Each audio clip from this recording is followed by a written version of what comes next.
ស្វាគមន៍អ្នកគ្នាមកកាន់រឿងធ្វើតាមអ្វីដែលអូនចង់ហើយយើងបានដឹងថាភាគមុនគឺម៉ាមុនហើយនិងមេតារ៉ុនគឺបានបើកការវាយប្រហារហើយadmin គួរបញ្ជាក់ទៅកាន់គ្នាយើងដែរថាវីដេអូនេះគឺវាអាចនឹងមានសលេងញ៉ៃញ៉ៃច្រើនដោយសារមានមនុស្សនៅក្រុមផ្ទះច្រើនណាស់ឥឡូវបុនចូលឆ្នាំខ្មែរ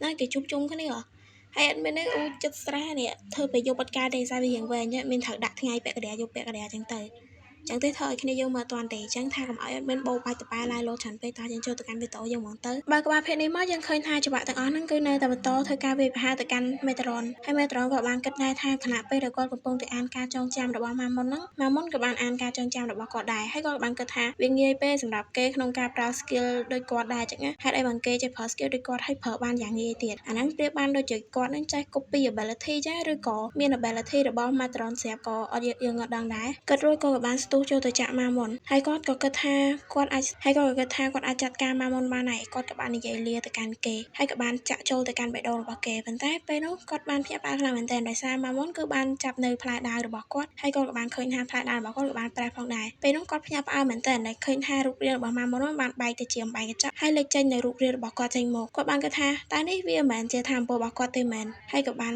នងាកមុខមកយើងឃើញថាគឺជះសម្រស់ស្អាតមែនទែនចាប់ពីកន្លែងនេះទៅបើសិនជាគ្នាយើងមានឮសំឡេងរំខានអីក៏មកកាន់ admin អីណាមួយទៅសំឡេងធំបាសសំឡេងហាលផងថា admin បញ្ចូលសំឡេងពេលថ្ងៃក្នុងបន្ទប់ហើយបន្ទប់ admin ក្តៅខ្លាំងហើយក៏ប៉ុន្តែ admin ចង់បញ្ចូលសំឡេងក្រុមដែរតែវាឮសំឡេងធំបាសខ្លាំងពេកហើយណាមួយទៅទូរស័ព្ទ admin អស់ថ្មហងអញ្ចឹងត្រូវឡើងមកលើចេះ admin ត្រូវបើកបើកអីចឹងបើសិនជាមានសំឡេងហាលសំឡេងអីងុំហ្នឹងកុំប្រកាន់ admin អីតោះចូលកាន់សិហយើងវិញចាញ់និយាយច្រើនពេកកាត់មកដល់កន្លែងមួយទៀតយើងក៏បានឃើញថាមានទេវតាមួយអង្គកំពុងតែមើលពីឋានសួគ៌មើលឋាននរកនៅកន្លែងរបស់មេតារ៉ុនក៏បាននិយាយថាទេវតាដែលបានបញ្ជូនទៅមុននេះត្រូវបានគេសម្លាប់យ៉ាងព្រៃផ្សៃបន្ទាប់ពីចូលទៅជិតសេរីភាពហើយគាត់ក៏បាននិយាយទៅកាន់អាណាគេម្នាក់ផងដែរប្រសិនបើលោកមិនបានរកឃើញថាមពលរបស់មេតារ៉ុនត្រូវបានលាក់ក្នុងខ្លួនរបស់គេទេវតាជាច្រើននឹងរងរបួសយ៉ាងធ្ងន់ធ្ងរហើយយើងក៏បានដឹងដែរថាអ្នកដែលគាត់កំពុងតែនិយាយជាមួយគឺជាកាប្រែបាននិយាយថាវាគឺជាកិត្តិយសរបស់គាត់ដែលអាចជួយសម្រាលបន្ទុកទៅកាន់ Lucifer បានឥឡូវយើងបានដឹងថាទេវតាមួយអង្គហ្នឹងគាត់មានឈ្មោះថា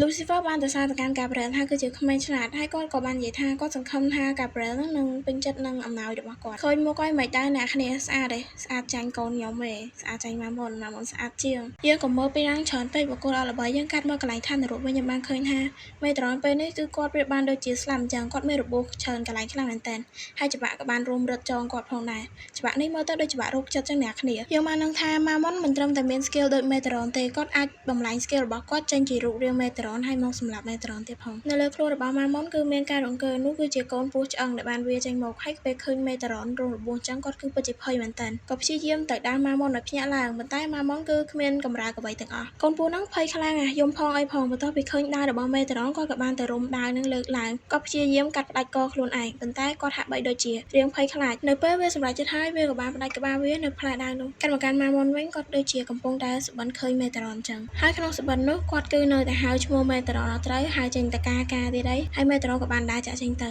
កលៃទៅកាន់មេតារ៉ុនវិញច្បាក់ដែលបានចាក់គាត់គឺបានរលាយទៅបាត់ហើយគាត់ក៏បានភ្ញាក់ឡើងផងដែរពេលនេះមេតារ៉ុនក៏បានគិតឆ្ងល់លងចិត្តថាហេតុអ្វីបានជាក្នុងខ្លួនរបស់ម៉ាមុននឹងមានវិញ្ញាណរបស់គាត់ទៅវិញហើយក៏បានឃើញជើងបរិសុទ្ធពេញវ័យម្នាក់ផងដែរមុនពេលដែលគាត់បានស្លាប់ទៅហើយបរិសុទ្ធម្នាក់ហ្នឹងadmin បាច់ប្រាប់ពួកគ្នាយើងដឹងដែរថាគឺជាម៉ាមុននឹងឯងគាត់ក៏បានចូលមកត្រកងរឿងកាយរបស់មេតារ៉ុនហើយក៏បាននិយាយថាគាត់គឺមិនឲ្យមេតារ៉ុនចាក់ចេញទេគាត់មិនអនុញ្ញាតឲ្យមេតារ៉ុនចាក់ចេញពីទីនេះឡើយហើយពួកគេនឹងរស់នៅជាមួយគ្នាជារៀងរហូតហើយដៃមួយចំហៀងរបស់គាត់ក៏បានជួយកាច់តម្រង់ឆ្អឹងរបស់មេតារ៉ុនដែលបានបាក់ហើយដៃមួយចំហៀងទៀតក៏បានយកឈាមរបស់គាត់ដាក់ចូលក្នុងមាត់មេតារ៉ុនដើម្បីគាត់ផឹកហើយគាត់ក៏បាននិយាយទៅថាក្មេងល្អវានឹងមិនឈឺទៀតទេមេតារ៉ុនទោះបីជាគាត់បានសន្លប់មែនប៉ុន្តែរាងកាយរបស់គាត់គឺនៅតែមានរំញោចវីដេអូរបស់យើងថ្ងៃហ្នឹងគឺបានបញ្ចប់ហើយហើយមានអធិស្ឋានមែនតើតែមានដឹងថាការបញ្ចូលសលេងរបស់adminថ្ងៃហ្នឹងគឺអត់បានល្អទេ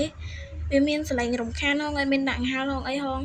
admin និយាយតិចលឺតិចខ្សោយចឹងទៅសលេងគឺថាឡើងចុះដូចស្អីចឹងអធិស្ឋានមែនតើស្បី admin ស្ដាប់ឲ្យខ្លួនឯងនឹងក៏ admin ចង់ស្ទះដែរហើយ admin ក៏ចូលរួមអបអរពិធីបុណ្យចូលឆ្នាំខ្មែរផងដែរចឹងគ្នាយើងដើរលេងឲ្យបានសប្បាយគ្នាយើង admin គិតថាមានអ្នកមើលវីដេអូរបស់ admin អត់នេះខ្លាច fan ឡៃទៅដើរលេងអស់ admin វីដេអូគឺថាផុសចោលហ្មងជម្រាបលាអ្នកគ្នា